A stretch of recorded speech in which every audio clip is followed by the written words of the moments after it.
Hello' viewers, আজি মাঘ বিহু উপলক্ষে মই এটা নতুন ডিজাইনৰ ইউনিক টাইপৰ পিঠা লৈ আহিছোঁ।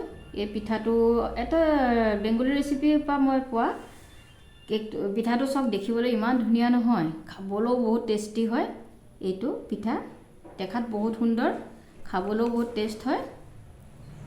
এই পিঠাটো মই কেনেকৈ বনালোঁ ভিডিঅ'টো দিছোঁ। ভিডিঅ'টো আপোনালোকে লাষ্টলৈকে চাব আৰু ভাল পালে যদি কমেণ্ট এটা কৰিব আৰু শ্বেয়াৰো কৰি দিব দেই।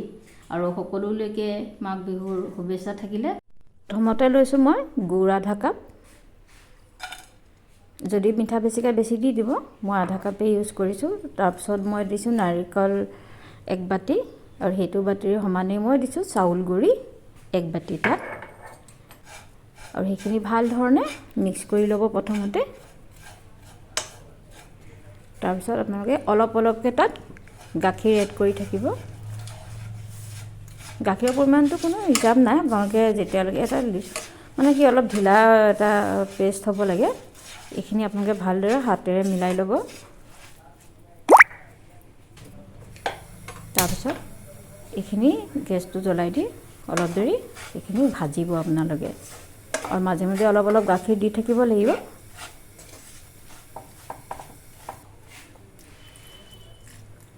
মই এইদৰে অলপ লৰাই গাখীৰখিনি দি আছোঁ। যেতিয়া ছাইডৰ পৰা অলপ এৰাব, তেতিয়া আপোনালোকে জানিব যে এইখিনি হ'বলৈ হৈ গৈছে। বেছি ঢিলা কৰি নাৰাখিব, তেতিয়া দিগদাৰ হ'ব। মোৰ এতিয়া এইখিনি হৈ গ'ল। মই বাতি এটাত এইখিনি নমাই ৰাখি দিম, এইখিনি পাছত আমাক দৰকাৰ হ'ব। এইদৰে মই ছাইডৰ বাতিটোত এইখিনি নমাই থৈ দিলোঁ।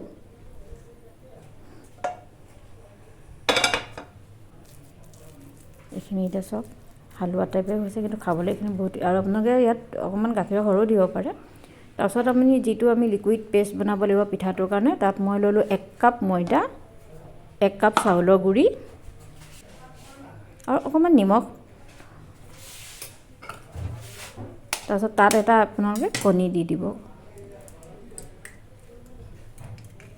এইখিনি সকলোখিনি দি আপোনালোকে হাতেৰে মিক্স কৰিব দেই। হাতেৰে যদি মিক্স নকৰে, গোটা থাকি গ'লে মানে পিঠাটো ফুলি যাব যে, সেইটো কাৰণে আপোনালোকে হাতেৰে খুব ধুনীয়াকৈ মিক্স কৰি ল'ব। ইয়াত মই অলপকৈ পানী দিছোঁ। এই কাপটোৰে মোক প্ৰায় মানে 2 কাপত অকণমানহে কম পানী লাগিছে। সেইদৰে মই অলপ পানী দি এইখিনি ভাল ধৰণে মিক্স কৰি লৈছোঁ। এইখিনিতো হাতেৰে নকৰিলে আপোনালোকে অসুবিধা হ'ব দেই। এতিয়াও মোৰ ডাঠ হৈ আছে পেষ্টখিনি, মই সেইটো কাৰণে আৰু অলপ পানী দিছোঁ। আৰু এইখিনি মই খাটি ঘিউ দিছোঁ, তেতিয়া তাৰ গোন্ধটো ভাল হ'ব আৰু মানে টাৱাত লাগি নধৰিব। আপোনালোকৰ যদি খাটি ঘিউ নাথাকে, আপোনালোকে জেনেৰেল ঘিউটো দিব পাৰিব বা অইল দিলেও হ'ব, কিন্তু এইটো খাটি ঘিউটোত গোন্ধটো বেছি ভাল হয়। তাৰপিছত এয়া চব এই ঢিলাটো এনেকুৱা হ'ব লাগিব। তাৰপিছত তাৰে মই অলপমান এটা বাতিত এক্সট্ৰাকৈ লৈ লৈছোঁ। সেই একেখিনিয়ে হয়। তাৰপিছত তাত মই ফুড কালাৰ ইউজ কৰিছোঁ, ৰেড কালাৰ। আপোনালোকে গ্ৰীণ, য়েল্ল' যি কালাৰ ভাল লাগে ইউজ কৰিব। মই ৰেড কালাৰটো ইউজ কৰিছোঁ, কাৰণ মোৰ দেখিবলৈ ভাল লাগে। ৰেড কালাৰ এনেও মোৰ ফেভাৰিট হয়। তাৰপিছত এইদৰে মিক্স কৰি ল'লোঁ গোটেই কালাৰখিনি।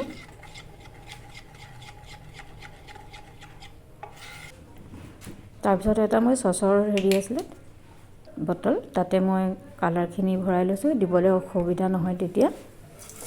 তাৰপিছত মই অলপ ঘিউ দি বা আপোনালোকে অইল দি, আপোনালোকে অইল ব্ৰাছ দি ব্ৰাছ কৰি ল'ব, তেতিয়া পিঠাটো মানে আৰামত এৰাই আহিব।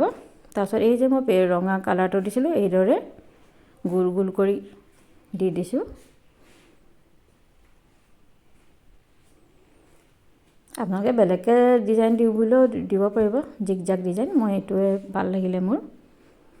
তাৰপিছত আমি যিখিনি আৰু এই বগা ৰঙৰ পেষ্টখিনি আছিলে তাত দি দিব। মই প্ৰায় 2 চামুচ দিছোঁ। তাৰপিছত আপোনালোকে টাৱা হ'লে বা যিহতে বনাই কেৰাহীলৈ এইদৰে ঘূৰাই দি এইটো বস্তু পাতলা কৰি দিব। তাৰপিছত এখন ঢাকনিৰে আপোনালোকে প্ৰায় 5 মিনিটতকৈ বেছি লাগিব। তাৰপিছত এখন হাতা দি চাব যে ছাইডটো যদি এৰাইছে, তেতিয়াহ'লে আপোনালোকে আমি যে আগে গুড়, চাউলৰ গুড়ি, নাৰিকল গুড়ি দি বনাই থৈছিলোঁ, সেইটো এই ৰোল নিচিনাকৈ কৰি মই মাজত দি দিছোঁ। আৰু তাৰপিছত দেখিব একদম আৰামত আপোনালোকৰ পিঠাটো এৰাই আহিছে, সেইকাৰণে অইলটো দিব লাগে। পিঠাটো ধুনীয়া লাগিছেনে বাৰু? মোৰ এই পিঠাটো খুব ধুনীয়া লাগে। গৰম আছে অলপ, সেইকাৰণে অকণমান হাতখন ইফাল সিফাল কৰিবলগীয়া হৈছে আৰু। এতিয়া মোৰ পিঠাটো ৰেডি হ'ল। কেনেকুৱা দেখিছে কমেণ্ট এটা প্লিজ কৰিব, আৰু পাৰিলে বিহুত এই পিঠাটো বনাব। এইদৰে মই আটাইকেইটা পিঠা বনাই ল'লোঁ। চেম প্ৰচেছে হয়, মই কেনে আটাইকেইটা নাই দেখুওৱা। খাবলৈ কিন্তু বহুত বেছি টেষ্টি হয়। আপোনালোকে সেই নাৰিকল গুড়খিনিৰ লগত যদি গাখীৰৰ সৰ আছে দি দিব, তেতিয়া আৰু টেষ্ট হয়। মোৰ নাছিলে কাৰণে মই নিদিলোঁ। এইদৰে মোৰ আটাইকেইটা পিঠা ৰেডি। আপোনালোকে বিহুত বনাই খাওক। কাটি চাব লাগিব ন, এইটো কাটি চালেহে গম পাম কেনেকুৱা হৈছে খাবলৈ।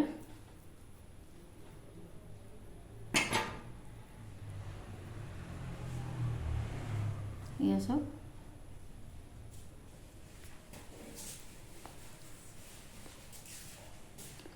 বহুত টেষ্টি। বনাই চাব দেই, আপোনালোকে ট্ৰাই কৰিব।